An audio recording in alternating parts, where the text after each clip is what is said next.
Abeji behanangirizibwa kwerabya kurungi mu cyumuro ombwiro bw'amashomero gakinjire bigambirwe aha St Joseph's High School mu Rubirizi omukujaguza ekiro kya Joseph omwishikirire.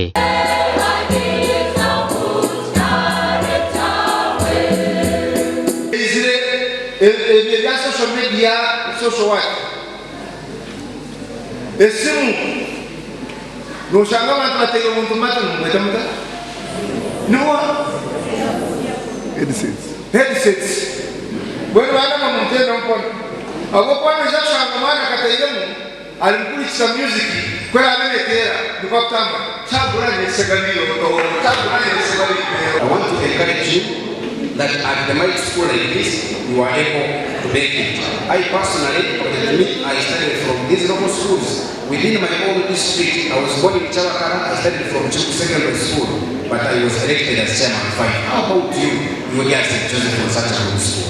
Byagaba Benedicto mukuru wa St Joseph ayahanangiriza abazire okurinda jabana babo ombehumuro kutabana mumbito by'emikono eby'emikono ninka amashanyarazi ninka kushoma eby'amizi kushoma ebyokombeka kushoma ebya fashion and design nibiyamba munonga kora kukiraho abantu abana kutungaho emirimo aho konka kandi nawe kuza kuzomba by'emikono ebyo mwene bano yenda obushomero bumwe kubiza mukurungi obushomero senior yo kubanza kwikaya kana ninga senior ya katana no kwikaya mukaga cyarajo nshijera ngwaza gukora ishomero bo inembihana nebikozesa yo gukora ishomero waraze kujinga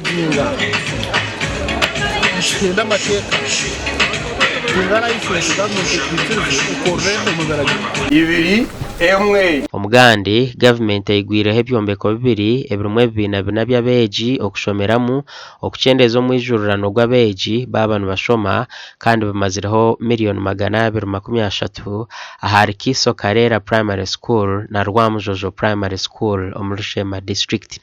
Amakuru marunja kutwine no kujango ani stama budget committee Ministry of Education budget ya tujinkurizinga by 25%.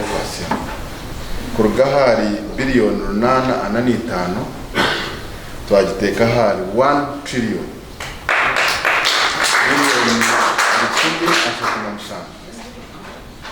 increase ya 207 billion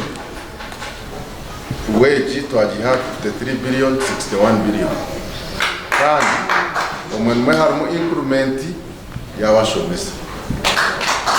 So nyenda kubasima bashomesa, thank you very much. Hadi waza kora report no shanga bashomesa bari ya 100% truth. Tara yoshi, and I think even you have already closed the school, but they are here attending this function.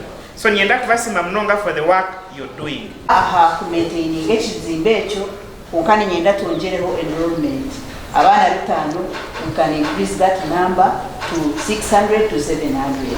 Haza kuba ku increasinga na academic performance nayo tunekujeva size. So omu bintu ebitulagaruka ha celebratinga nishabangu tugaruka ha tuize celebratinga good performance y'abana bintu. Haramatsiko ngo ebyombeko ebintu byija kongera omutindo gw'ebyobwegese aha amashomero aho ebyombekirwe. Ihurreituro no training aba head teacher no training abegesa entwaza ya UNEB n'engembuza ya curriculum yihangeri okurangwa abashomesa abantu basesinga abana bagendera ahantu waza ya izire y'omurembe ibakweta remembering, understanding, analysis and application. Gasha Onesmus Ndianabo na Mike Twachire.